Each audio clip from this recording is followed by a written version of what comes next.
नमस्ते बच्चों। आज के इस क्लास में हम लोग एक बड़ा ही अलग तरह का नया टॉपिक लेकर के आए हैं जो आपके क्लास 8, 9 और 10 स्पेशली देखें तो बोर्ड क्लास में ये क्वेश्चन 10 नंबर का पूछा जाता है, जो कि आपके सामने इस ब्लैक बोर्ड पर बना हुआ है। इसे देखते ही आप समझ गए होंगे कि चित्र वर्णन मतलब चित्र को देख करके 5 वाक्यों में, कम से कम 5 वाक्यों में आपको संस्कृत में वाक्यों की रचना करनी होती है। तो ये बहुत इंपॉर्टेंट है। यही क्लास 8 में या 7 में 5 नंबर का होता है, एक नंबर का एक वाक्य होता है। और यही आगे चलकर क्लास 9 और 10 में यदि CBSE, ICSE या जैक बोर्ड या और भी जो स्टेट बोर्ड्स जो होते हैं उसमें आप देखेंगे तो वो क्वेश्चन 10 नंबर का पूछा जाता है। कहने का मतलब है कि एक वाक्य पर आपको 2-2 मार्क्स होते हैं, एक वाक्य 2-2 अंक के होते हैं। तो इस प्रकार से 5 वाक्य यदि आप लिखते हैं चित्र को देख करके तो आपको 10 अंक पूर्ण मिलेंगे, मतलब फुल मार्क्स मिलता है यदि आपका 5 वाक्य सही हो गया तो सबसे इसमें इंपॉर्टेंट चीज़ है कि हम वाक्य का निर्माण तो करें, लेकिन वाक्य का निर्माण करते समय आपको शुद्धता का बहुत ज़्यादा ही ख्याल रखना पड़ता है। यदि आप शुद्धता का पूरी तरह से ध्यान रखते हैं तो इसमें हाफ मार्क्स भी, आधा नंबर भी आपका नहीं कट सकता। ये एकदम कटु सत्य है। चलिए, तो आज आपके सामने जिस टॉपिक को लेकर के मैं प्रस्तुत हुआ हूँ वो टॉपिक है चित्र वर्णनम। ठीक है ना, मतलब संस्कृत में चित्र देख करके 5 वाक्यों का कैसे हम निर्माण करें, कैसे बनाएं, ये बहुत महत्वपूर्ण टॉपिक है आपके लिए, जो कि बोर्ड में 10 नंबर का रहता है। चलिए इसके अब हम लोग आगे बढ़ते हैं। सबसे महत्वपूर्ण चीज़ ये है कि मैं जो कुछ कह रहा हूँ मैं उसे लिखना नहीं चाहता, चूँकि हमारे पास उतना जगह है नहीं। ये चित्र बना दिया गया है, चूँकि मुझे ड्राइंग मेरा उतना अच्छा नहीं, मेरी बेटी ने बनाया है, मैं आपको बता दूं, है ना। तो चूंकि उसका ड्राइंग में थोड़ा इंटरेस्ट है तो मैंने कहा चलो भाई तुम चित्र देख करके बना दो, जो बोर्ड में आया हुआ प्रश्न पत्र है। अब जो है मैं इस पर आपको जो कुछ मुख्य बातें हैं ध्यान देने की वो ये है कि सबसे पहले इसमें जरूरी क्या है। जरूरी ये है कि जब भी हम चित्र को देखें वाक्य निर्माण करने से पहले इस प्रश्न पर, ठीक है ना, रचनात्मक लेखनम के अंतर्गत आता है जो खंड ख है। खंड ख में एक आता है पत्र लिखने के लिए, जो मंजूषा दी गई रीत भरने के लिए, और उसके बाद जो खंड ख का जो दूसरा प्रश्न होता है वो 10 नंबर का होता है, यही चित्र देख करके लिखने के लिए। तो यहाँ पर सबसे जो इंपॉर्टेंट चीज़ है वो ये है कि हम पहले चित्र को ध्यान से देखें। चित्र को यदि हम ध्यान से देखेंगे तो देखने के पश्चात अपने दिमाग में ये लाएं कि वास्तव में चित्र किसका है। किसी न किसी विषय से वो संबंधित चित्र दिए जाते हैं आपको हर बार। जैसे मान लें कभी विद्यालय का है तो आपके दिमाग में अच्छा ये जो टॉपिक दिया गया है ये विद्यालय का है, या चिड़िया घर का है, जंतुशाला का है तो वहाँ पर बहुत सारे जानवर हैं, या उसमें ऐसा आपको हिंट वर्ड दिया रहता है जिससे कि आप पकड़ सकते हैं कि वास्तव में चित्र जो है वो किससे संबंधित है। ठीक है, तो सबसे पहले हमें क्या करना चाहिए, चित्रों को देख करके अपने मन में थोड़ा देर चिंतन करना चाहिए कि चित्र किस चीज़ का है। पहले इसका चुनाव करना सबसे ज़्यादा जरूरी होता है। जैसे आप मन में ये अपने आप को तैयार कर लेते हैं कि ये चित्र जो है किस चीज़ का है, तब देखिए, अब सपोज कीजिए कि एक उदाहरण आपको दे रहे हैं, यहाँ है। अब यही जैसे चित्र देखिए, यहाँ मंजूषा दी जाती है आपको, तो मंजूषा दी गई है, इसमें आपको हिंट वर्ड दिए जाते हैं। तो ये जो हिंट वर्ड दिए गए हैं इसी मंजूषा की सहायता से आपको 5 वाक्य का निर्माण करना है। तो जैसे अभी देखिए, पर्वत, सूर्योदय, गृहे, जले, मत्स्यो, वृक्षो, पुष्पानि, वातावरणम, रवि किरणा। अब ये जो आप सारे शब्द देख रहे हैं इससे आपको क्या अनुमान लग रहा है कि ये जो चित्र है एक वातावरण से संबंधित है, जो कि बड़ा ही शुद्ध वातावरण का यहाँ पर दृश्य जो है उपस्थापित किया गया है। ठीक है, तो मतलब कहने का है कि ऐसा ये वातावरण है जहाँ बहुत सारी जो प्राकृतिक सुंदरता है वो विद्यमान है, और इसी प्राकृतिक सुंदरता को आपको अपने शब्दों में वर्णन करना है। अब प्रश्न उठता है कि हमें इसका वर्णन करना कैसे चाहिए, इसका प्रारंभ जो है वो कैसे हमें करना चाहिए, ये बहुत महत्वपूर्ण चीज़ है। पहले तो कई बार क्या होता है कि हम लोग जब बोर्ड की कॉपी चेक करते हैं तो बच्चे उसमें सबसे बड़ी गलती क्या करते हैं कि वो चाहते हैं कि हम बड़ा से बड़ा वाक्य बना दें। पहले दिमाग से आपको इस बात को निकाल देनी है कि किसी भी वाक्य का आप जब निर्माण करते हैं संस्कृत में तो उसमें क्या है कि आपको ट्रांसलेशन बहुत ही महत्वपूर्ण हो जाता है। तो कई बार ऐसा होता है कि चूंकि आप ट्रांसलेशन मैक्सिमम जो है वो जूनियर क्लास में या सीनियर क्लास में भी ट्रांसलेशन को हटा दिया गया है। हालांकि इस बार से मैं देख रहा हूँ पिछली बार से कि 10th में भी आपको 5 वाक्य देता है ट्रांसलेशन बनाने के लिए भी या चित्र देख करके लिखने के लिए, तो उसे भी इंक्लूड किया गया है। तो इसमें क्या है कि आपको इस बात पर ध्यान रखना होगा कि आप कितना छोटा से छोटा वाक्य बनाएं। छोटा से छोटा वाक्य बनाने में क्या होता है कि गलतियां कम होती हैं, गलतियां होने की संभावनाएं जो है वो आपकी कम होती हैं। इस वजह से आपके मार्क्स जो है वो बचाए जा सकते हैं। ठीक है। दूसरी बात यह है कि ये कोई जरूरी नहीं है कि यहाँ जो मंजूषा में जो शब्द दिए गए हैं इन्हीं शब्दों से ही आप वाक्यों का निर्माण करें, ये कोई जरूरी नहीं है। कहने का मतलब ये है कि हो सकता है कि आपके दिमाग में बहुत सारे ऐसे भी पद आते होंगे, बहुत सारे ऐसे भी शब्द आते होंगे जिनसे कि आप इस चित्र का निर्माण करने में आप सक्षम हैं। तो उसके लिए जरूरी नहीं कि हम यहीं के शब्द को हम उठा करके रखें। हाँ, बशर्ते कि वो जो शब्द हैं वो इस चित्र से संबंधित होने चाहिए। यहाँ पर सिर्फ आपको मदद करने के लिए कुछ ये पद मंजूषा में दिए जाते हैं, आपको हेल्पिंग वर्ड जो है वो दिए जाते हैं आपको मदद करने के लिए। आपको सिर्फ एक इशारा करने के लिए जो चित्र है वो इस चीज से संबंधित है। आपके सिर्फ सहायतार्थ ये शब्द दिए होते हैं।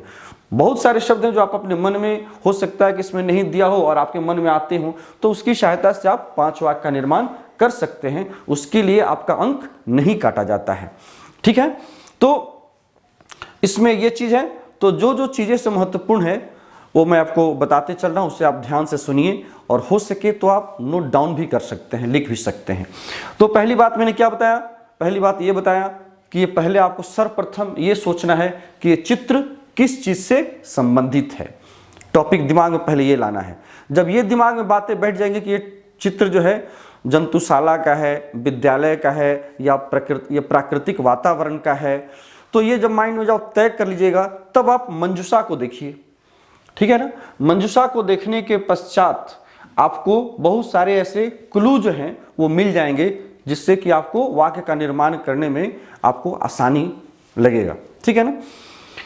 तो दूसरी बात ये हुई, एक चीज और ध्यान दीजिएगा, जो सबसे महत्वपूर्ण बात है, बच्चों का ध्यान वहां नहीं जाता है। सामान्यतः देखिएगा कि जब भी हम प्रयोग करते हैं तो क्रिया के रूप में जो सहायक क्रिया होती है, तो सहायक क्रिया मतलब धातु रूप में अस का धातु रूप का प्रयोग सबसे ज्यादा होता है। ठीक है ना। और वो भी लट लकार का। अस धातु का रूप अस्ति, अस्तः, शंति। बस सिर्फ प्रथम पुरुष एक वचन का देखिएगा, यहां प्रयोग आपको ज्यादा देखने के लिए मिलता है। या कहीं कहीं भू धातु का भवति, भवतः, भवंती, इसका कहने का मतलब कि अस्ति, अस्तः, शंति। अस्ति मतलब है, अस्तः मतलब 2 है और शंति मतलब बहुत सारे हैं। अस धातु है, अस मतलब होता है होना। तो इसके लिए जो एक इंपॉर्टेंट चीज है, यदि आप देखें तो इसमें मुख्य बात है, इसमें अस धातु का रूप जो है आप देखिएगा, अस मतलब होता है होना, है ना। इसको आपको लट लकार में प्रयोग करना है। लट में प्रयोग अत्यधिक होता है ना, अत्यधिक होता है, अत्यधिक होता है। अस धातु का मतलब अस्ति, अस्तः, संति का। अस्ति, अस्तः, संति, ये जो है वो क्रिया है। जिस प्रकार से कि इज, एम, आर का प्रयोग हम लोग इंग्लिश में सहायक क्रिया के लिए करते हैं, हेल्पिंग वर्ब के लिए करते हैं, एक्सिलरी वर्ब के लिए करते हैं, उसी तरह से संस्कृत में अस्ति, अस्तः, शंति का प्रयोग करते हैं। सामान्यतः देखिएगा अधिकतर आपको, चूंकि जैसे वर्णन करेंगे कि भाई ये चित्र किस चीज का है, तो किसी न किसी चीज का है, तो वहां पर आपको है का आवश्यकता पड़ेगा। तो यदि एक वचन में है तो अस्ति, दो अगर कर्ता को दिखाना चाहते हैं तो अस्तः, और यदि बहुत सारे कर्ता हैं, दो से अधिक कर्ता है, तो उसके लिए हम लोग शंति क्रिया का धातु रूप का प्रयोग करते हैं अस धातु में। तो आपको ये चीज थोड़ा सा पहले दिमाग में बैठा करके रखना है, क्योंकि सारी घटनाएं जो होती हैं वो सारी घटनाएं वर्तमान काल में घटित होती हैं। था तो आप नहीं कह रहे हैं, आप क्या करें कि इस चित्र में एक सूर्य है, अब सूर्य उदित हो रहा है ना, तो इस चित्र में एक सूर्य है, तो अस्मिन चित्रे एक सूर्य अस्ति, या अस्मिन चित्रे सूर्य अस्ति, तो सूर्य अस्ति, तो मतलब सूर्य है, आप है कह रहे हैं, मतलब वर्तमान काल में अभी आप बता रहे हैं, दिखा रहे हैं इस चित्र में क्या क्या घटनाएं हो रही हैं। तो इसलिए जो भी आप बातें बताएंगे उसके लिए आपको अस धातु का रूप पहले आपको याद रखना परम आवश्यक है। इसके बिना आपका वाक्य का निर्माण संभव नहीं है। तो ये सबसे ज्यादा अत्यधिक इंपॉर्टेंट है। अब इसके बाद हम क्या करेंगे, दूसरी चीज इसमें हम लोग ध्यान देंगे कि कर्ता के अनुसार क्रिया का संबंध पर बहुत ज्यादा ध्यान रखेंगे। ठीक है ना, कर्ता क्रिया संबंध, ठीक है ना, कर्ता क्रिया संबंध। ये दूसरा पॉइंट आपको ध्यान देने लायक है। कहता है कि कर्ता और क्रिया का जो संबंध है, मतलब जो आप वाक्य बना रहे हैं, वाक्य बनाने के पश्चात एक बार आप उलट करके उस वाक्य को पीछे से देख लीजिए कि क्या कर्ता एक वचन में है। यदि कर्ता एक वचन में है तो क्या आपने क्रिया को एक वचन में रखा है ना। जैसे छात्रः तो खेलती, सपोज कीजिए कि चित्र में दिया हुआ है कि छात्र खेल रहे हैं, तो अगर एक छात्र है तो छात्रः क्रीडति अथवा छात्रः खेलति। अगर बहुत सारा छात्र है तो आप छात्राः कहिएगा, छात्राः तो क्रीडन्ति या खेलन्ति, छात्राः कंदुकम क्रीडन्ति, छात्र गेंद खेल रहे हैं। तो इस तरह से यदि कर्ता बहुवचन में है तो क्रिया को भी आपको बहुवचन में रखना जरूरी है। क्योंकि अभी जब हम लोग बोर्ड की कॉपी चेक करते हैं तो ये कर्ता क्रिया का जो संबंध है वो बच्चों का बहुत ज़्यादा उसमें गलतियां होती हैं, जिसकी वजह से उनके मार्क्स कट जाते हैं। तो इस चीज़ को आपको बहुत ध्यान रखना है। क्योंकि वाक्य आपका पूरा का पूरा शुद्ध हो गया तो पूरे के पूरे 10 में 10 मार्क्स आपको मिलते हैं, उसमें हाफ मार्क्स भी आपका नहीं कटता है। तो कर्ता क्रिया संबंध पर आपको पूरी तरह से आपको ध्यान देनी है। इसके साथ साथ एक चीज और है, वो यह है कि इदम का शब्द रूप सामान्यतः देखिएगा कि आप कुछ भी कहते हैं तो क्या कहते हैं, इस चित्र में।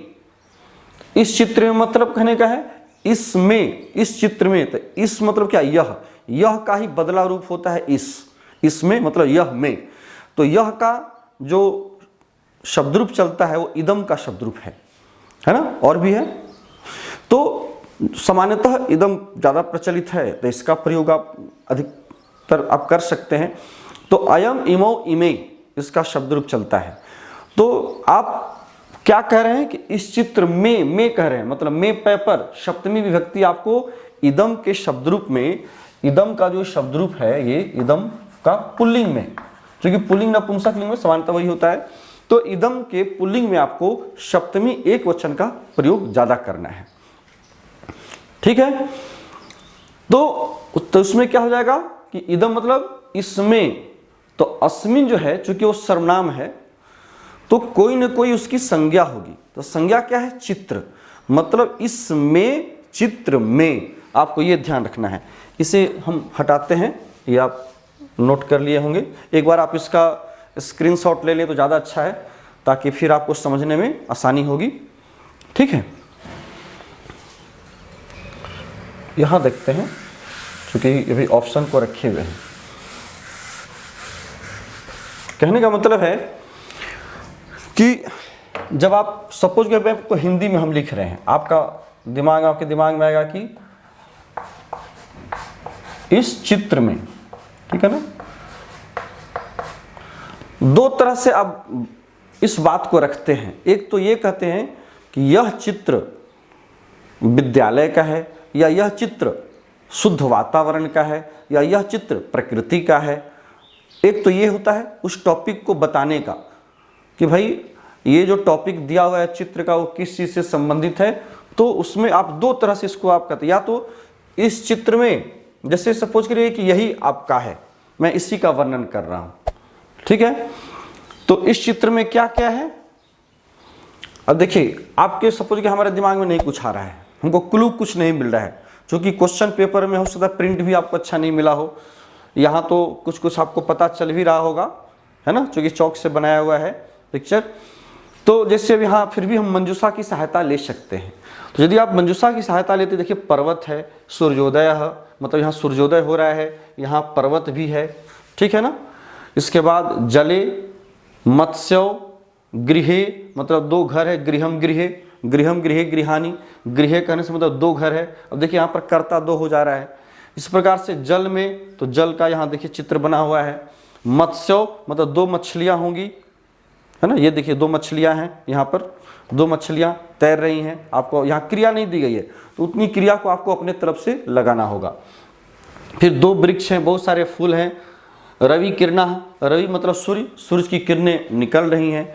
तो इस तरह से यहाँ सब दिया गया है कि इस चित्र में क्या है, गृहे। अब गृहे शब्द दिया हुआ है, तो कोई भी उठा लीजिए। एक चीज जरूर ध्यान रखना है कि आपको सबसे पहले अगर ध्यान देना है तो इस पर कि आप किस शब्द को कितना आसानी से बना सकते हैं, क्योंकि यहाँ पर शब्द बहुत सारे दिए हुए होते हैं, आपके पास ऑप्शन बहुत सारे रहते हैं। कोई जरूरी नहीं कि सारा ऑप्शन आप उसमें जानते ही हों, जो भी शब्द दिए गए हैं उन सभी शब्दों को आप जानते ही हों, कोई जरूरी नहीं है। तो उसमें उसी शब्द को उठाना चाहिए जिस शब्द के ऊपर आपका पकड़ ज़्यादा है, जिस शब्द को आप अच्छी तरह से वाक्य में प्रयोग कर सकते हैं। तो उसी शब्दों को जो है, उन्हीं शब्दों को आपको हमेशा उठाना चाहिए, लेना चाहिए। जैसे सपोज कि हमें आसान लग रहा है कि हमें गृह, अगर हमको आसान लग रहा है कि गृहम गृह, तो इस चित्र में दो घर हैं, हम लोग कहते हैं इस चित्र में दो घर हैं। अब देखिए, अब इस चित्र के लिए तो क्या करेंगे, अस्मिन चित्रे, अस्मिन चित्रे। अब अस्मिन जो रूप लगा, ये अस्मिन रूप किसका है, वही इदम शब्द का, जो मैंने कहा था, इदम का सप्तमी एक वचन। अब यहां पर इदम का सप्तमी एक वचन में ये जो अस्मिन लगा, ये इसका बोधक है। ट्रांसलेशन इसका जो अनुवादित शब्द है वो इसका है, चूंकि चित्र के साथ में लगा हुआ। देखिए चित्र में तो चित्रम शब्द फलम की तरह, चित्रम चित्रे चित्रानी। तो जब चित्र के साथ जब हम में लगाते हैं तो इसमें कौन सी विभक्ति लगी है, किसका चिन्ह है, अधिकरण कारक का, मतलब सप्तमी विभक्ति का। आप मेरा यदि पिछला वीडियो आपने देखा होगा जिसमें मैंने बताया है कि किस तरह से कारक का चिन्ह हम लोग प्रयोग करते हैं, ठीक है ना। तो सप्तमी में लगा चित्रे, तो इसलिए यहां पर चित्रे हो गया। कहने मतलब कि जब चित्र का आप रूप चलाइएगा, चित्रम चित्रे चित्रानी, चित्रम चित्रे चित्रानी, चित्रेन चित्राभ्याम चित्रैः। इस तरह से चूंकि द्वितीय के बाद से फिर सारा बालक की तरह रूप चलता है, तो जब बालक की तरह रूप चलता है तो यहाँ पर सप्तमी के एक वचन में हो जाता है चित्रे। तो चूंकि सप्तमी के एक वचन में चित्रे हुआ, इसलिए इसका जो विशेषण हुआ वो भी सप्तमी के एक वचन में हो गया।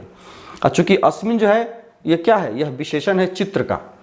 कैसे चित्र में, तो इस चित्र में, तो इसलिए इस जो है क्या, यह का बदला हुआ रूप है, तो इसमें भी सप्तमी आप लगा दीजिएगा, मतलब इदम, इदम मतलब होता है यह, और इसमें आपको बनाना है तो ये जिसका भी विशेषण बनेगा, तो यहाँ चित्र का विशेषण बना, तो जो विभक्ति वचन चित्र में है वही विभक्ति वचन आप इस वाला में, मतलब इस चित्र में कहने का मतलब क्या है, इसमें, यहाँ पर में छिपा हुआ है, इसमें चित्र में मतलब इस चित्र में। तब इसलिए जो है इसमें भी अस्मिन हो गया और इसमें तो चित्र है ही, इसमें भी सप्तमी विभक्ति और चित्र में भी सप्तमी विभक्ति, मतलब विशेषण विशेष से संबंध यहाँ पर इंपॉर्टेंट हो जाता है। यही कारण है कि दोनों में एक समान विभक्ति वचन होते हैं। अच्छा, दो घर है तो दो घर के फिर क्या करेंगे, सिर्फ गृह दे दीजिए तो भी अच्छा है, गृह। अब यहां तक देखिए ये कॉमन रहता है, अस्मिन चित्रे इदम अस्ति, अस्मिन चित्रे इमानि वस्तूनि सन्ति। तो इस प्रकार से आप उसमें कर सकते हैं, लेकिन ये जो है शुरू में आपको देना है, थोड़ा ज़्यादा वाक्य स्पष्ट हो जाता है। यदि इसको आप नहीं भी देते हैं तो भी कोई बहुत ज़्यादा नुकसान नहीं होता है। आप डायरेक्ट जो है वर्णन भी कर सकते हैं वाक्य का, लेकिन थोड़ा सा प्रारंभिक वाक्य होता है तो उसको थोड़ा सा और खूबसूरत बनाने के लिए थोड़ा वाक्य का जो शुरुआत है वो थोड़ा सा अच्छा होना चाहिए। तो इसलिए जो है इसमें हम विशेषण विशेष संबंध के साथ करते हैं। तो गृह हो गया, तो गृह द्विवचन में गृहम गृहे गृहानि। गृह सप्तमी के एक वचन में भी होता है, ध्यान रखिएगा। जैसे कि फलम फले फलानी, तो फले यहाँ भी होता है और सप्तमी के एक वचन में भी फले होता है, सप्तमी के एक वचन में, ठीक है, मतलब फल में।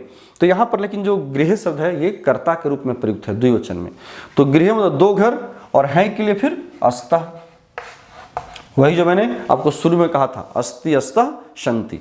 तो चूंकि कर्ता जब द्विवचन में है तो यहाँ क्या है, कर्ता, कर्ता द्विवचन में है, इसीलिए क्रिया को भी हमने अस धातु के है के अर्थ में अस्तः हुआ द्विवचन में। चूंकि कर्ता यहाँ पर ये है गृह, ये तो कर्ता है ही नहीं, ये तो एक तरह से कहें तो केवल विशेषण है और इसका वो विशेष्य का संबंध है ना, जो कि इसके स्वरूप को प्रदर्शित करता है, बताता है। तो कर्ता यहाँ पर हो गया ये गृह, और कर्ता के अनुसार क्रिया हो गई अस्तः।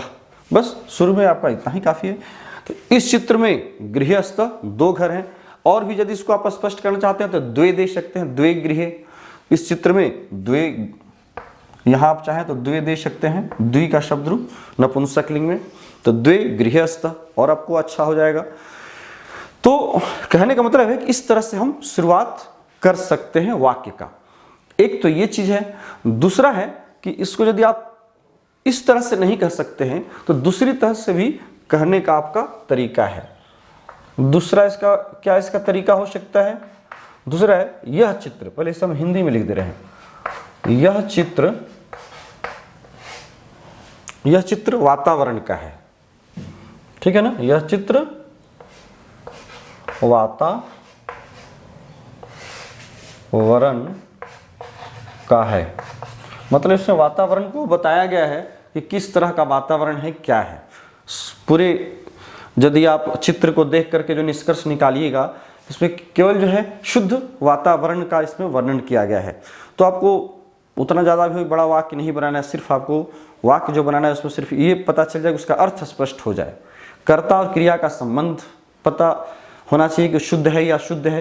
तो शुद्ध वाक्य आपको बनाने हैं और अर्थ उसका स्पष्ट हो जाए। जैसे कि अब यह चित्र है, अब यहाँ देखिए जो चित्र है वो कहता है यह चित्र, तो यह चित्र के लिए क्या, आप देखिए यह के साथ कोई विभक्ति नहीं लगी हुई है, और यह जो है विशेषण है किसका, चित्र का। तो चूंकि चित्रम शब्द नपुंसक लिंग है, चित्रम चित्रे चित्राणि, लेकिन यहाँ पर चूंकि चित्र जो है एक वचन में पता चल रहा है आपको, तो यहाँ पर चित्रम चूंकि एक वचन में है तो क्या करेंगे, चित्रम, ठीक है। और चित्रम कैसा चित्र, तो यह चित्र, तो यह भी जो है वो नपुंसक लिंग का रूप इदम हो जाता है। नपुंसक लिंग में इदम होता है, पुल्लिंग में अयम होता है, और स्त्रीलिंग में इयम होता है। ये आपको याद रखना होगा, क्योंकि कोई भी सर्वनाम का जो रूप होता है वो तीनों लिंगों में चलता है, पुल्लिंग, स्त्रीलिंग और नपुंसक लिंग में। तो नपुंसक लिंग और पुल्लिंग का रूप तो सामान्यतः एक ही तरह का होता है, केवल प्रथमा द्वितीया को छोड़ दीजिए तो बाकी तृतीया से नपुंसक लिंग का जो भी शब्द रूप आप याद करेंगे एक ही तरह का रूप होता है। स्त्रीलिंग में थोड़ा सा अंतर आता है। तो यहाँ जो है आपको ये देखिए, तो इदम चित्रम, यह चित्र, यदि आपको सिर्फ इतना ट्रांसलेशन करना है कि यह चित्र, तो इदम चित्रम, ठीक है। अब किसका है, तो वातावरण का है। तो चलिए वातावरण हम दे रहे हैं। यदि वातावरण की जगह पर अगर विद्यालय रहता तो यह चित्र किसका है, तो विद्यालय का है। तो जिस भी संज्ञा के साथ यदि कोई अगर उसका चिन्ह लगा है तो उसका हम लोग चिन्ह के साथ उसमें विभक्ति लगा देंगे। तो देखिए वातावरण न में अ लगा है तो बालक की तरह चलाइएगा, तो बालक की तरह चलाइएगा तो क्या हो जाएगा, स्य, तो वातावरणस्य, वातावरण हो गया। का लगा है तो इसमें बालक की तरह स्य लगा देंगे, वातावरणस्य अस्ति। यहां पर अस्ति इसलिए हो गया क्योंकि चित्रम एक वचन, यहां पर यह कर्ता के रूप में यूज हुआ है। यहां देखिए चित्रे जो है वो कर्ता नहीं है, ये अधिकरण कारक है, और हमेशा क्रिया जो है वो कर्ता कारक के अनुसार चलती है, न कि कर्म कारक या अधिकरण कारक के अनुसार चलती है। यही कारण है कि अधिकरण कारक होने के चलते क्रिया यहाँ पर जो अस्तः हुई वो द्विवचन में गृह के अनुसार हुई, न कि चित्रे के अनुसार हुई। यहाँ पर इदम चित्रम यह चित्र जो है वो कर्ता के रूप में, मतलब यह चित्र संज्ञा दिया, इसी के चलते जो प्रथमा एक वचन के चलते यहाँ पर अस्ति हुई। क्योंकि यहाँ वातावरण में संबंध कारक लग गया षष्ठी व्यक्ति, तो यह चित्र वातावरण का है। कहने का मतलब कभी न कभी यह चित्र किसी न किसी का होगा, तो जब भी का होगा तो यहाँ पर षष्ठी आपको लगाना होगा उस शब्द के साथ। अब ये ध्यान देना होगा कि जिस शब्द के साथ आप षष्ठी व्यक्ति लगा रहे हैं वो शब्द कैसा है, वो संज्ञा शब्द जो है वो कैसा है, पुल्लिंग है, स्त्रीलिंग है, या उसका रूप किसके अनुसार चलेगा।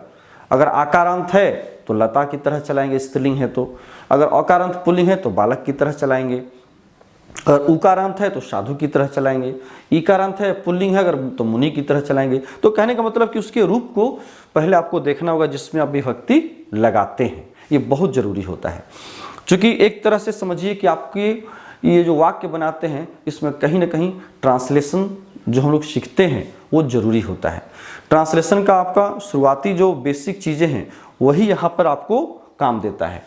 यदि आपका ट्रांसलेशन में बेसिक चीज़ें आपको पता नहीं है तो आपको वाक्य बनाने में कठिनाई महसूस होगी।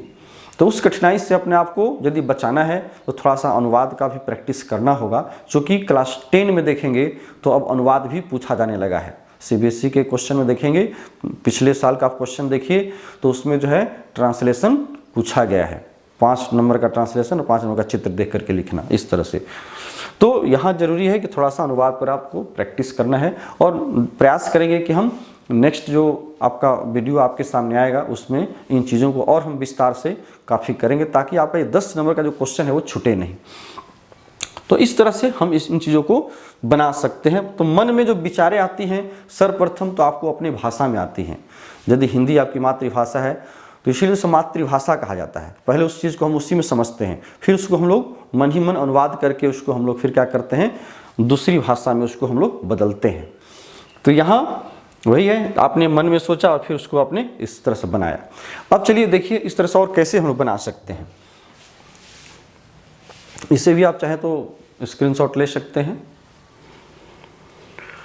चलिए इसे हटाते हैं। अब देखिए कि इसमें इसका जो यहाँ जो चित्र दिया गया है इस चित्र को और कैसे हम इसका वर्णन कर सकते हैं। इससे पहला वाक्य यदि हम बनाएं तो ये दे सकते हैं। अगर मैंने ये जो पहले जो 2 वाक्य बताया, ये वाक्य को शुरू करने का यही तरीका है।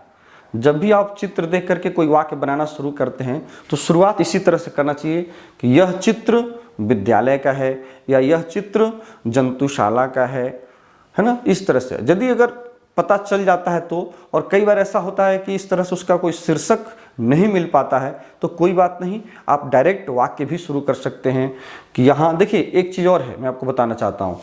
चूँकि वहाँ क्या है कि कई बार आपको बहुत बच्चे क्या करते हैं, इदम चित्रे लिख देते हैं। तो इदम चित्रे नहीं करना है, क्योंकि इदम आपने प्रथमा व्यक्ति का एक वचन का आपने रूप दे दिया और चित्रे में आपने सप्तमी लगा दी, तो विशेषण विशेष्य का जो संबंध है वो गड़बड़ा जाता है। तो इसलिए दोनों संबंधों को आपको सही रखने हैं, तो दोनों में एक समान विभक्ति वचन होना चाहिए। तो इसलिए आपको सबसे अच्छा है, यदि उस पर आपको कमांड नहीं है तो उन दोनों को छोड़ करके डायरेक्ट आप ऐसे भी कर सकते हैं कि अत्र दे करके भी आप काम चला सकते हैं। आप अत्र दे दीजिए, अत्र मतलब यहाँ, यहाँ मतलब इस चित्र में, ठीक है। अगर आपको अस्मिन चित्र अगर कठिन लग रहा है, यदि आपको लग रहा है कि अस्मिन चित्र लिखेंगे तो गलती होने की संभावना है, तो उसे छोड़ दीजिए, सिर्फ आप अव्यय का तब प्रयोग कर लीजिए। अत्र, ठीक है, अत्र द्वे गृहे अस्तः, अत्र द्वे गृहे, यहां देखिए गृहे दिया हुआ है, गृहे अस्तः। अब अस्तः जो है वो अस धातु का रूप है, जो कि मैंने कहा कि आपको शुरू में ही कहा था कि इसे आपको याद रखना है। तो अस्ति अस्तः सन्ति, तो अस्तः कब लिखेंगे। अब यहाँ पर बहुत बच्चे क्या करते हैं ना कि अस्तः नहीं लिख करके यहाँ भी चुपचाप वो अस्ति लिख करके चल देते हैं। अत्र द्वे गृहे अस्ति यदि आप लिखते हैं तो यहाँ पर ये गलत हो जाएगा, जो कि अधिकतर बच्चे यही गलतियाँ करते हैं। क्योंकि यहाँ से तो लिखते चले जाते हैं, लेकिन यहाँ पर जो है क्रिया को वो भूल जाते हैं, क्रिया एक वचन में होगी, द्विवचन में होगी या बहुवचन में होगी। तो इसलिए मैं कहता हूँ कि जैसे आप अस्ति का रूप, आपको अस धातु का रूप यहाँ लिखना है के अर्थ में, तो एक बार उलट करके पीछे देख लीजिए कि यहाँ पर कर्ता कैसा है। तो द्वे गृह है, मतलब इसका कर्ता द्विवचन में है, तो क्रिया को भी क्या करेंगे फिर अस्ति नहीं लिख करके आपका जो सही रूप होगा वो क्या होगा, अस्तः होगा। तो ये आपका सही वाक्य हो जाएगा। मतलब यहां 2 घर है, यहां मतलब इस चित्र में। इसी प्रकार से दूसरा आप यदि इसमें देखें तो क्या है, पर्वतः। ये भी आप शुरू में लिख सकते हैं कि यह चित्र पर्वत का है। इदम चित्रम पर्वतस्य अस्ति, ये भी आप यहां दे सकते हैं। इदम चित्रम पर्वतस्य अस्ति, पर्वत का रूप बालक की तरह चलाइएगा, पर्वतस्य अस्ति, यह चित्र पर्वत का है। इसे पहले भी शुरू में दे सकते हैं, यह चित्र पर्वत का, पर्वत में षष्ठी लगा दिए तो किसी न किसी का है।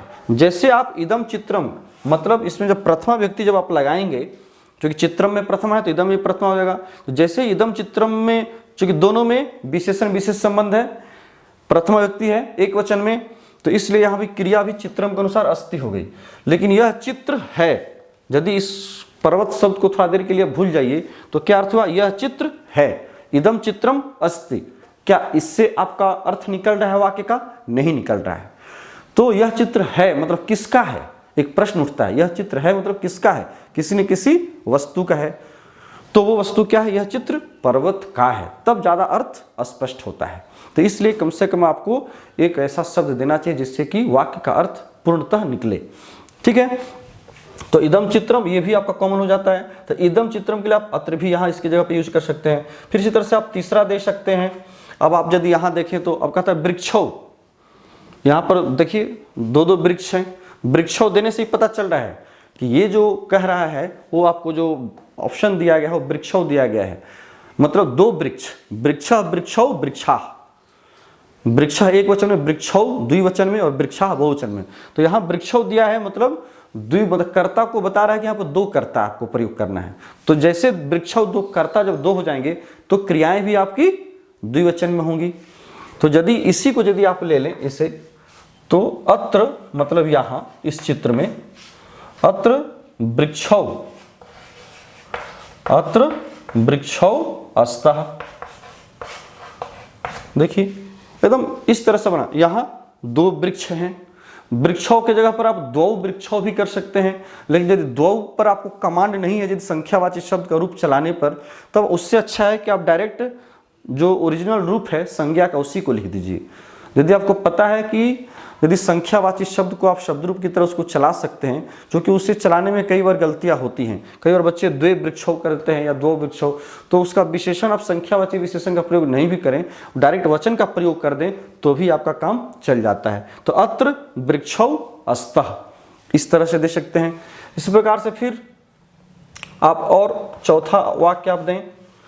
अब यहाँ आप क्या देखें, देखिए एक चीज और मैं आपको बता दूं कि ये कोई जरूरी नहीं कि इस ऑप्शन में जो शब्द दिए गए हैं मंजूषा में, मंजूषा मतलब इस बॉक्स में जो भी आपको शब्द दिए गए हैं आपको मदद के लिए, तो उसमें जो विभक्ति लगी हुई है उसी को लगाएंगे। उसमें विभक्ति आप अपने मन से बदल भी सकते हैं। जैसे यहाँ पर मैंने बताया कि वृक्षो है, हो सकता है कि वृक्षो, आपको तो पता चल गया ना कि वृक्ष की बात कही गई है, तो इसमें वृक्षो नहीं दे करके आप वृक्षा भी दे सकते हैं। अत्र वृक्ष अस्ति, यहाँ एक वृक्ष है ना, ऐसे भी आप प्रयोग करेंगे तो आपका गलत नहीं होगा। ठीक है, तो इसमें विभक्ति आप अपने मन से बदल सकते हैं, कोई जरूरी नहीं कि इसमें जो विभक्ति लगी हुई है, यहाँ जो शब्द दिए गए हैं उन्हीं शब्दों को प्रयोग करना है या उन्हीं विभक्तियों को प्रयोग में आपको लाना है। तो चलिए फिर दूसरा देखते हैं।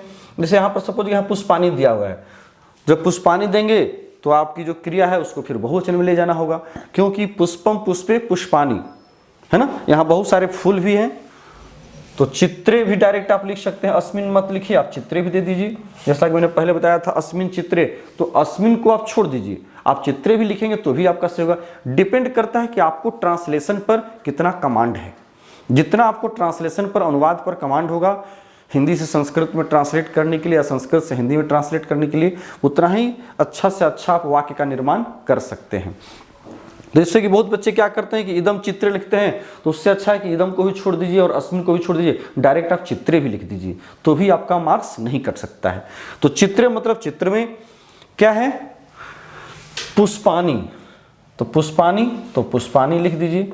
यदि आपको पुष्पानी में कन्फ्यूजन है तो पुष्पम भी लिख सकते हैं, लेकिन पुष्पम लिखेगा तो एक वचन होगा तो सिर्फ अस्ति होगा, लेकिन पुष्पानी बहुवचन में है तो यहाँ संति हो जाएगा। फिर यही है कि जैसे आप यहाँ पर क्रिया को लिखने जाते हैं तो एक बार उलट करके पीछे जरूर देख लीजिए कि कर्ता कैसा है। तो संति मतलब पुष्पानी संति। चित्रे कर्ता नहीं है, चित्रे तो ये अधिकरण कारक है, ये बता रहा है कि चित्र में क्या है, तो कर्ता यहाँ है पुष्पानी संति। ठीक है, इसी तरह से और आप वाक्य बना सकते हैं। अब देखिए यहाँ पर मत्स्यव, जले मत्स्यव, जल में मत्स्यव मतलब दो मछली, मत्स्य मत्स्यव मत्स्या। तो आप ये भी देख सकते हैं कि चित्रे, चित्रे चित्र में जले, जले मत्स्यव, मत्स्यव मतलब दो मछलियां तरतः, तरतः तैर रही हैं। आप यहां चाहें तो चित्रे को भी हटा देंगे तो कोई दिक्कत नहीं होगा, क्योंकि चित्र में तो है ही चित्रे जले, चित्र में जल में दो मछलियां तैर रही हैं। अब यहां देखिए तरतः नहीं दिया हुआ है, तो इतना तो आपको धातु रूप क्रिया को कुछ को तो याद रखना होगा। तरती तरतः तरंती, पठती पठतः पठंती, इस तरह से क्रियाओं का प्रयोग। यदि फिर भी आपको अब तरतः पता नहीं है, सपोज कीजिए कि आपको मन में आ रहा है कि हमको तैरना का क्रिया बैठाना है, लेकिन तैरना का नहीं जान रहे हैं, तो क्या करेंगे, तो सीधा तो फिर वही अस धातु वाला जो मैंने आपको ट्रिक बताया है।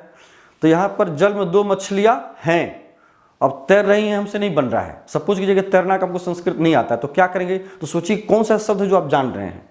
तो मैंने बड़ा अच्छा आपको रामबाण दे दिया है, अस धातु का रूप, उसको आप प्रयोग करके निकल सकते हैं, अपने आप को बचा सकते हैं। तो यहाँ पर यदि तरतः आपको नहीं आ रहा है तो यहाँ पर और आप क्या दे सकते हैं, इसके बदले में अस्तः दे दीजिए, अस्ति अस्तः संति। जल में दो मछलियां हैं, इस चित्र में जल में दो मछलियां हैं, ठीक है ना। तो इस तरह से आप बना सकते हैं, अपने आप को बचा सकते हैं। कहने का मतलब है कि इस प्रकार से अलग अलग शब्दों को देख करके आप खुद से भी बहुत सारे वाक्यों को बनाने का प्रयास करें। और सबसे बड़ा ध्यान ये रखना है कि वाक्य को ज़्यादा लंबा नहीं बनाएं, जितना शॉर्ट में और मीनिंगफुल सेंटेंस होना चाहिए। शॉर्ट एकदम छोटा छोटा बनाइए, ज़्यादा बड़ा नहीं।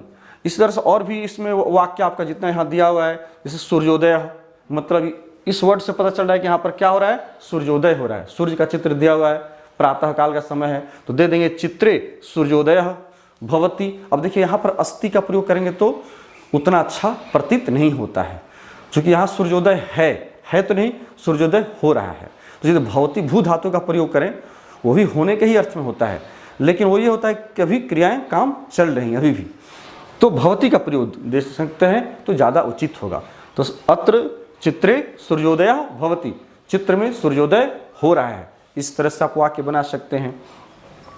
वातावरणम शुद्धम अस्ति, अत्र मतलब यहाँ चित्र में आप ये सब बना सकते हैं। अत्र वातावरणम शुद्धम अस्ति, ये भी आप वाक्य बना सकते हैं, ठीक है। चूंकि यहाँ जगह नहीं है, नहीं तो इसमें जितने सारे शब्द, इतने आपको शब्द जरूर दिए जाते हैं कि कम से कम आप 8-10 शब्द वाक्य आप बना सकते हैं। चित्र में इतना मटेरियल जरूर रहता है, थोड़ा सा आपको सोचने की आवश्यकता है। और कर्ता क्रिया संबंध मैं बार बार कह रहा हूँ, उस पर ध्यान देने की आपको आवश्यकता है। वो अगर शुद्ध है तो, अगर बाकी कुछ कहीं गलत भी है तो आपको फिर भी कुछ ना कुछ मार्क्स मिल जाता है, ठीक है। तो यही इसमें मुख्य चीज़ है जिस पर कि आपको थोड़ा सा फोकस करना है। तो मैंने सोचा क्यों न और एक दो जो है आपके लिए अभ्यास में करा दूँ, प्रैक्टिस करा दूँ। तो इसके लिए मैंने 2 चित्र और मैंने बनाया है।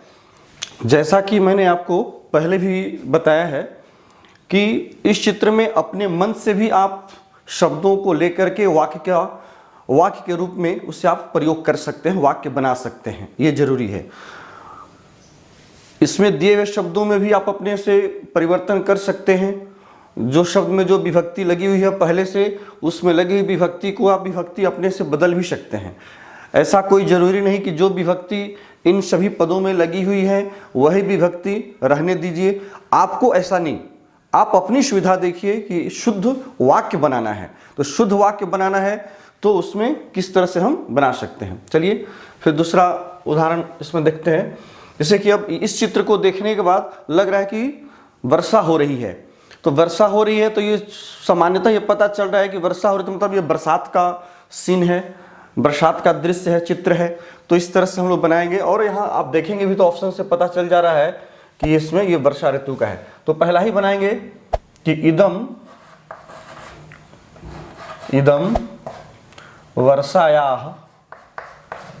वर्षायाः चित्रम, ठीक है, चित्रम अस्ति,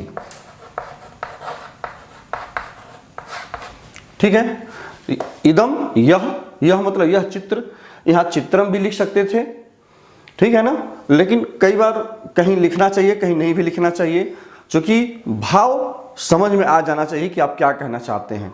तो इदम मतलब यह वर्षा का चित्र है, चूंकि चित्रम देखिए आगे आ गया है, तो इदम जो है चित्रम के लिए आया। चित्रम पहले भी आप लिख सकते हैं, इदम चित्रम वर्षायाः अस्ति, इस तरह से भी आप बना सकते हैं। इसी प्रकार से आप यदि दूसरा उदाहरण देखें तो मार्गे जलम, मतलब इसमें बताया गया है कि मार्ग में इतनी बारिश हुई है, काफी जल भर गया है। तो क्या करेंगे फिर, मार्गे जलम भरितम, देखिए यहां पर भरितम दिया हुआ है ना। तो इस एक बार आप पूरे शब्द को जरूर ध्यान से देखिए, पूरे चित्र को पूरी तरह से ध्यान से देखने के बाद ही आप वाक्य बनाने का काम करिए, ये ज्यादा जरूरी है, ठीक है। तो अब दूसरा इसमें लेते हैं कि मार्गे जलम भरितम अस्ति, मार्गे जलम भरितम अस्ति, भरितम अस्ति, मार्ग में जल भरा हुआ है। भरितम मतलब भरा हुआ, तो क्या भरा हुआ है, तो जल भरा हुआ है, तो जल का ये विशेषण हो गया। और यहां देखिएगा कि हर जगह देखिए अस्ति, अस्तः, शंति, जो मैंने आपको शुरू में ही बताया था कि अस्त धातु का रूप वो भी सिर्फ लट लकार में आपको अच्छी तरह से याद रखना है, जिसका कि प्रयोग आपको हर जगह होना है। ऐसे तो आपको पूरे ही उसके रूप को याद रखना चाहिए, क्योंकि आपको जब अशुद्धि संशोधन बनाना होता है तो वहाँ सभी शब्द रूपों और धातु रूपों की आवश्यकता होती है। उसको भी हम लोग देखेंगे, लेकिन थोड़ा आगे पहले इसे हम लोग कर लेते हैं। इसी प्रकार से तीसरा उदाहरण आप बना सकते हैं। आप देखिए ध्यान से, कहता अनेके जनाः, अनेक लोग, बरसात का समय, अनेक लोग जो है इस बरसात में जा रहे हैं, है ना। अब देखिए कि इसमें ऐसा वाक्य है कि अनेक लोग तो हैं लेकिन सभी के सभी छाता लिए हुए हैं। छत्रम यहाँ दिया हुआ, छत्रम, छत्रम मतलब छाता, बरसात में जो हम लोग छाता प्रयोग करते हैं। तो अब हमें ये बताना है कि अनेक लोग छाता लेकर के जा रहे हैं, यही ना सामान्य दृश्य है जो चित्र है, तो इसे आपको बनाना है। हो सकता है कि आपको बनाने में दिक्कत होती हो, आप नहीं भी बना सकते हैं इस तरह से कि भाई अनेक लोग छाता लेकर के जा रहे हैं, इतना बड़ा वाक्य नहीं हो सकता है, लेकिन कुछ बच्चे उससे भी बना सकते हैं, ये भी बात है। तो उस स्थिति में यदि आपसे ऐसा नहीं बनता है, यदि आप बना सकते हैं कि अनेके जनाः, जैसे यहाँ दिया हुआ है देखिए, अनेके जनाः मतलब अनेक लोग, छत्रम है, छाता को बाकी नहीं दिया हुआ, आपको हिंट कर दिया गया कि अनेक लोग हैं जो छाता लेकर जा रहे हैं, तो छत्रम नीत्वा गच्छन्ति, इस तरह से बना सकते हैं।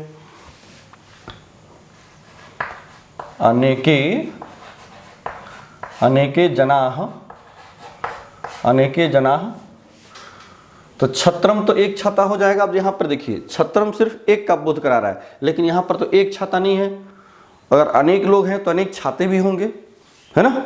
कई बार ऐसा भी होता है कि एक ही छाता में 2-3 लोग भी हम लोग कहीं चले जाते हैं, ऐसा भी होता है। तो अगर छत्रम लेंगे तो अनेके जनाः, तो छत्राणी कर दीजिए छातों को लेकर के, या छत्रम भी रखेंगे तो कोई दिक्कत नहीं। तो छत्राणी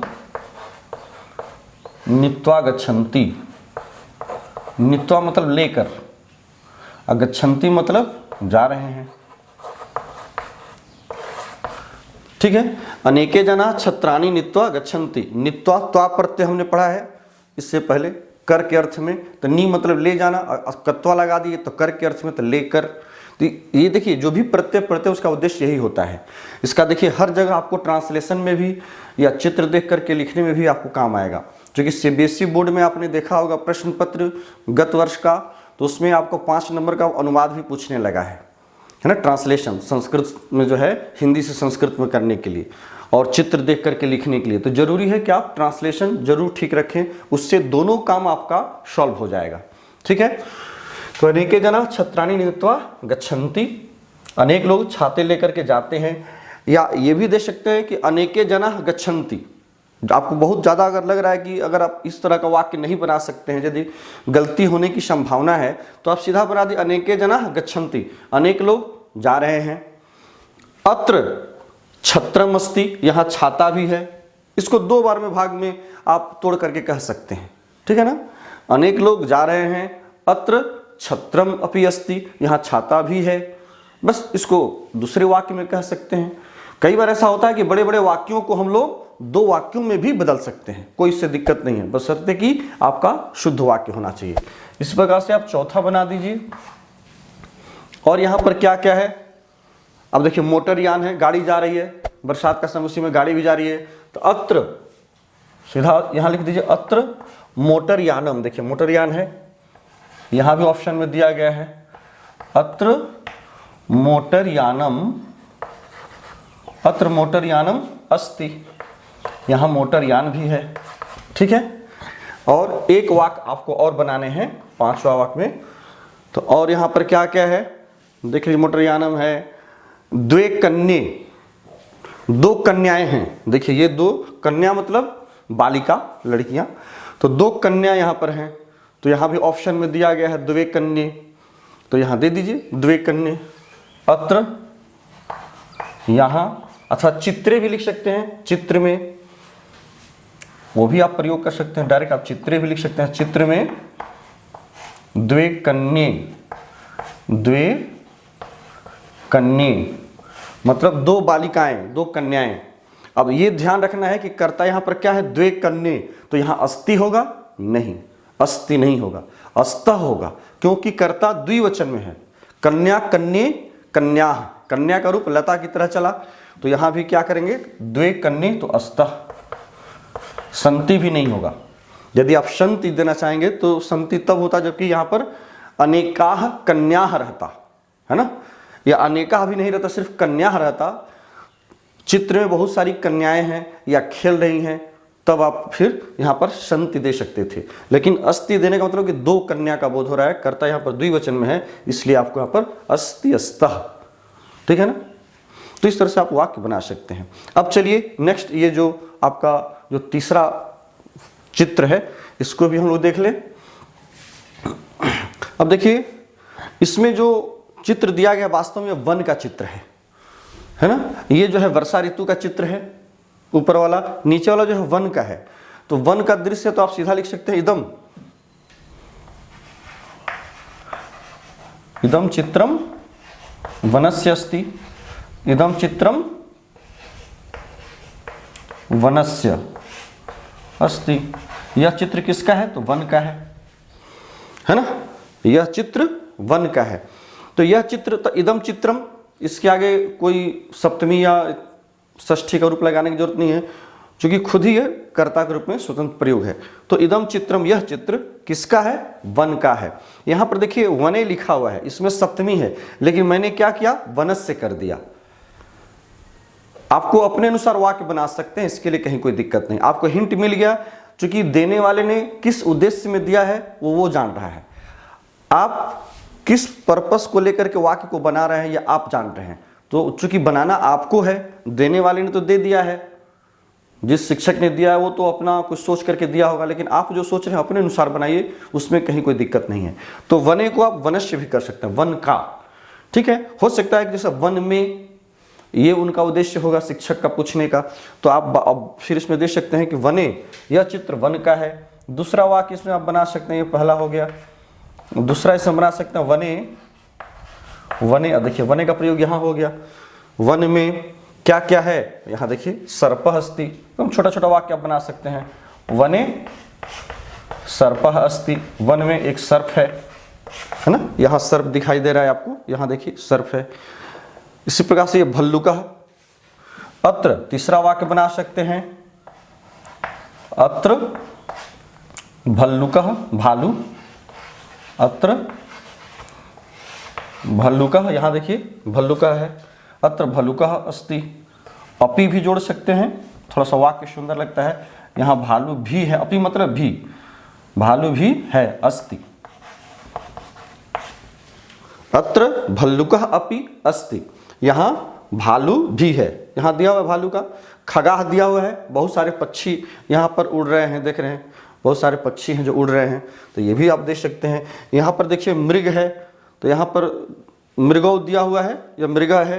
यदि 2 मृग होता तो मृगौ कर देते, अगर बहुत सारे मृग होते तो मृगाह कर देते, ठीक है। अगर 1 मृग है तो अत्र एकः मृगः अस्ति। इस तरह से बहुत सारे आपको ऑप्शन रहते हैं कि आप आसानी से बना सकते हैं, या अत्र अथवा चित्रे, है ना, चित्रे भी लिख सकते हैं। अत्र आप अपने से बहुवचन भी बना सकते हैं, मृगाह, बहुत सारे मृग, धावंती, दौड़ते हैं, है ना। यदि आपको दौड़ने का यहाँ दृश्य दिया हुआ है लेकिन आप उसको नहीं बना पा रहे हैं तो अत्र मृगाः सन्ति, यहाँ बहुत सारे मृग हैं, सीधा जो है आप अस्ति अस्त सन्ति का प्रयोग करके निकल सकते हैं, बचा सकते हैं।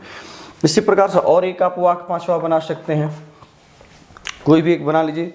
जैसे कि सिंह है या पुष्पानी है, बहुत सारे फूल यहाँ पर देखिए खिले हुए हैं, तो पुष्पानी आप दे सकते हैं। पुष्पानी विक्षन्ति, चित्रे,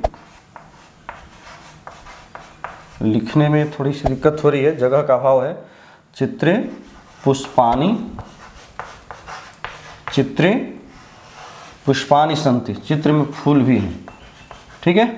देखिए चित्रे पुष्पानी सन्ति, चित्र में फूल हैं। और भी इससे क्या क्या बन सकते थे, देखिए हमने सिंह नहीं बनाया, चित्रे सिंह अपि अस्ति, है ना। वानर सब भी है, चित्र में बंदर भी है तो वानर को भी दे सकते हैं। वृक्ष है, वृक्ष को दे सकते हैं, है ना, वृक्ष भी देखिए चित्र में दिया हुआ है, ये सिंह दिया हुआ है।